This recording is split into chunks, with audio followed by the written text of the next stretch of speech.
இதுக்கு முதல் அரசாங்கங்கள் நடாத்தின ஆய்வுகளின் அடிப்படையிலே இன்றைக்கு நடைமுறையிலே இருக்கக்கூடிய பயங்கரவாத தடுப்புச் சட்டம் மிக கொடூரமான சட்டமாக கருதி தங்களுடைய தேர்தல் விஞ்ஞாபனத்திலே அன்றுகுமார திசாநாயக்க ஜனாதிபதி அவர்கள் ஒரு வேட்பாளராக ஜனாதிபதி தேர்தலில் முன்வந்த பொழுது தேர்தல் விஞ்ஞாபனத்திலே வந்து தெளிவாக சொல்லியிருந்தார். பயங்கரவாத தடுப்புச் சட்டத்தை நீக்கிறேன் என்பது மட்டுமல்ல, அதுக்கு பதிலாக வேறு எந்த விதமான சட்டத்தையும் கொண்டு வர தேவையில்லை என்ற விஷயத்தை தான் வலியுறுத்தினார்கள். இன்றைக்கு அந்த பயங்கரவாத தடுப்பு சட்டம் இன்றைக்கு நடைமுறையில் இருக்கு.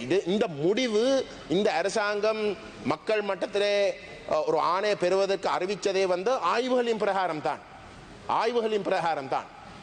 அந்த அடிப்படையில் இன்றைக்கு கிட்டத்தட்ட 13 தமிழ் அரசியல் கைதிகள் இன்றைக்கும் சிறையிலே வாடிக்கொண்டிருக்கிறார்கள்.